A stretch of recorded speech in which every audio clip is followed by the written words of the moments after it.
आज हम fire detection and suppression system के बारे में जानेंगे।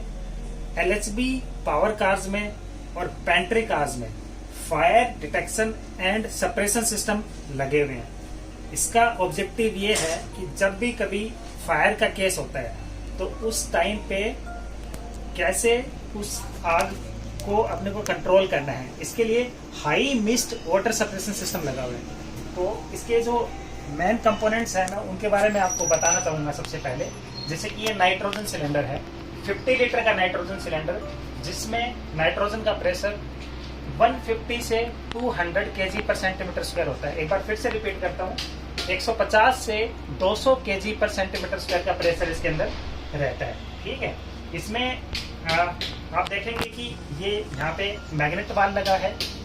ये जो सिस्टम देख रहे हैं ये ऑटोमेटिक सप्रेशन सिस्टम देख रहे हैं। ठीक है, दो तरह के सिस्टम होते हैं, automatic suppression system, manual suppression system. तो अभी हम ऑटोमेटिक सप्रेशन सिस्टम देख रहे हैं। ये नाइट्रोजन सिलेंडर है। ठीक है, इसमें आप देखेंगे कि ये पाथ है पूरा। ठीक है, आगे आप देखेंगे कि ये पाइपिंग पूरी ऊपर से पाइपिंग आ रही है। ये वाटर सिलेंडर है, 80 लीटर के वाटर सिलेंडर है। जब सिस्टम एक्चुएट होगा तो हाई प्रेशर जो नाइट्रोजन होगी वो इस पाइपिंग के थ्रू आएगी और इस पाइपिंग के थ्रू यहाँ पे वाटर जो सिलेंडर्स हैं इनमें एंटर करेगी और वाटर मिस्ट में कन्वर्ट हो जाएगा। मिस्ट में कन्वर्ट हो जाएगा और पूरे आगे जैसे हम पावर कार में अंदर चल रहे हैं जनरेटर रूम में, यहाँ पे पूरा स्प्रे करेगा। वाटर मिस्ट का एडवांटेज ये होता है कि वाटर मिस्ट, एक तो वाटर का वॉल्यूम बहुत ज्यादा होता है, वाटर बहुत छोटी छोटी ड्रॉपलेट्स में कन्वर्ट हो जाएगा, तो इससे जो भी हीट है उसको एब्जॉर्ब करके उस आग को बुझा देता है। और दूसरा खास बात ये होती है कि वो पूरी जो फायर है उसको एनवेलप कर लेता है। इससे जो आग स्प्रेड होनी होती है वो उसका स्प्रेड रुक जाता है। ठीक है, तो यहाँ आप देखेंगे पाइपिंग पूरी है। ठीक है, ये नोजल्स लगी हुई है। ठीक है, ये आप देखेंगे, यहाँ पे फिर आप देखेंगे कि नोजल्स है।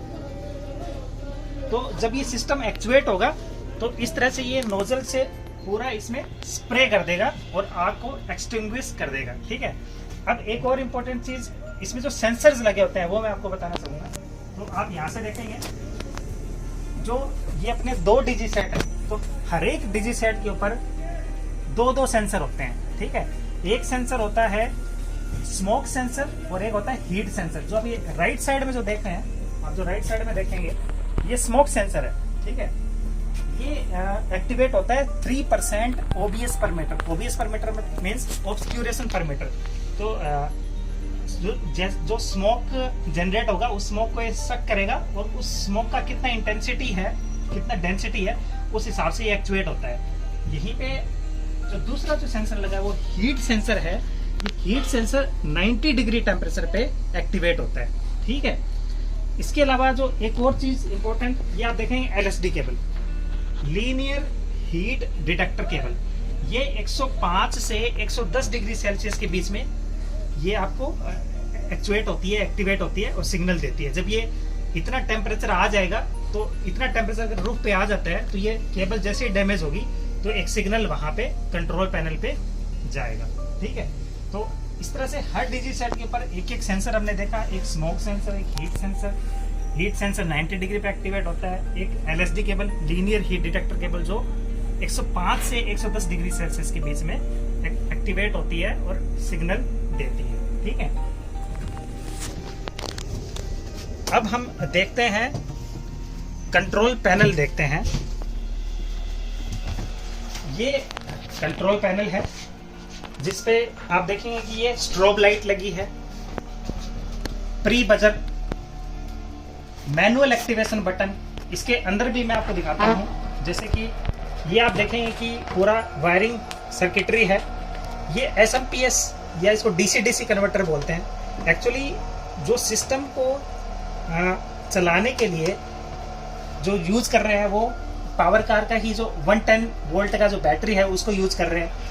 ये जो डीसी कन्वर्टर है ये उसको 110 वोल्ट से 24 वोल्ट में कन्वर्ट करता है और पूरा सिस्टम जो काम करता है वो 24 वोल्ट पे काम करता है। जो भी सेंसर्स हैं उन सेंसर्स को ये जो केबल्स आप देख रहे हैं, सेंसर्स को सब ये पूरा सिस्टम चेक करता रहता है कि सेंसर्स प्रॉपर काम, सप्लाई जाएगी, उसका फीडबैक आएगा, चेक करता रहता है कि पूरा सिस्टम प्रॉपर काम कर रहा है नहीं कर रहा है। ठीक है, ये डीसी डीसी कन्वर्टर मैंने आपको बताया 110 वोल्ट को 24 वोल्ट में कन्वर्ट करेगा। ये बैकअप बैटरीज, ठीक है, 12-12 वोल्ट की 2 बैटरीज सीरीज में लगी हुई हैं।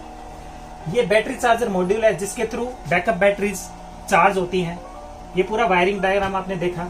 ठीक है, ये सेंसर से जो इनपुट आ रहे हैं, ठीक है, और जो फीडबैक जा रहे हैं, तो इस तरीके से ये हमने देखा। इसमें इलेक्ट्रिकल साइड से हर ट्रिप में ये चेक करना जरूरी है कि ये सिस्टम पूरा, इसको खोल के चेक करना है कि प्रॉपर्ली वायरिंग इंटैक्ट है।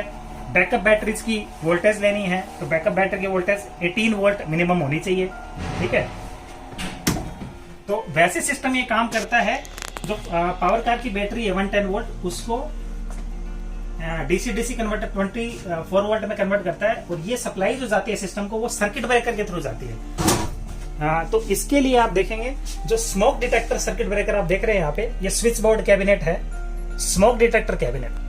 जो स्मोक डिटेक्टर जो आपका एमसीबी है, सर्किट ब्रेकर है, ये हमेशा ऑन पोजीशन में होना चाहिए। ठीक है, ये ध्यान रखना है। जो भी एस्कॉर्टिंग स्टाफ है वो स्पेशल रूप से ध्यान रखें कि ये हमेशा ऑन कंडीशन में रहे।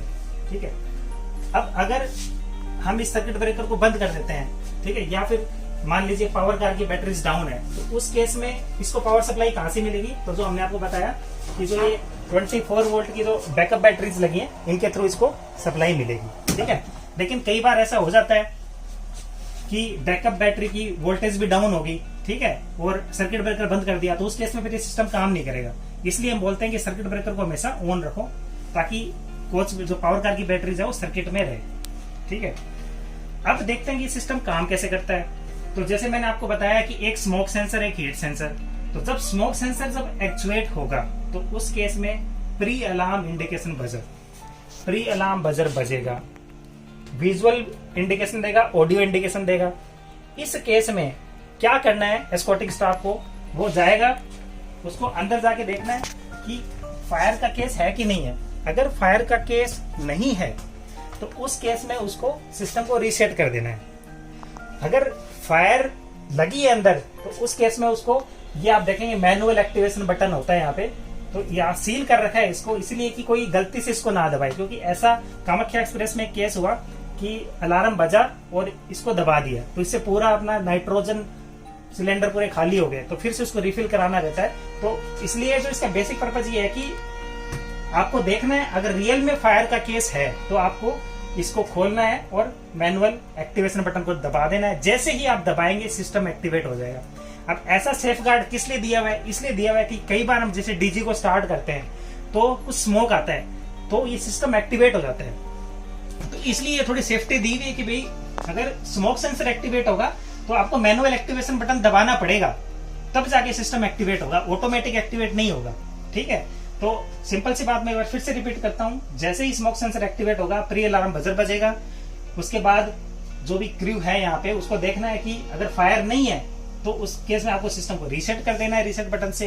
अगर फायर है तो मैनुअल एक्टिवेशन बटन को दबा दें आप तुरंत, और पूरा सिस्टम एक्टिवेट हो जाएगा और पूरी आग को वो एक्सटिंग्विश कर देगा। ठीक है, तो ये ध्यान रखना है आपको। दूसरी इंपॉर्टेंट बात, अगर हीट सेंसर एक्टिवेट होता है जो कि 90 डिग्री पे एक्टिवेट होता है, और एक जो मैंने आपको LSD केबल रूफ पे बताई थी, अगर ये दोनों एक्टिवेट होती हैं उस केस में आपका जो फायर अलार्म या स्ट्रोब लाइट बोलते हैं, स्ट्रोब लाइट इससे बजर बजेगा और ब्लिंक करेगा। ठीक है, जैसे ही ये बजेगा, इसके बजते ही ये सिस्टम जो है डीजी को शट डाउन सिग्नल भेज देगा, मतलब डीजी को शट डाउन कर देगा, और विद इन 30 सेकेंड्स आपका सिस्टम ऑटोमेटिक एक्टिवेट हो जाएगा। इसमें कोई मैनुअल इंटरफेस नहीं है। ठीक है, तो एक बार फिर से रिपीट करता हूं, जब हीट सेंसर एक्टिवेट होगा तो उस केस में जैसे ही हीट सेंसर एक्टिवेट होगा स्ट्रोब लाइट ब्लिंक करेगी, बजर बजेगा, डीजी को शट डाउन सिग्नल जाएगा, डीजी शट डाउन हो जाएगा, और विद इन 30 सेकेंड्स इस मैग्नेट कॉइल को सप्लाई मिलेगी, इसका स्पिंडल ऊपर जाएगा और ये पोर्ट खुल जाएगा, सिस्टम पूरा एक्टिवेट हो जाएगा। ठीक है,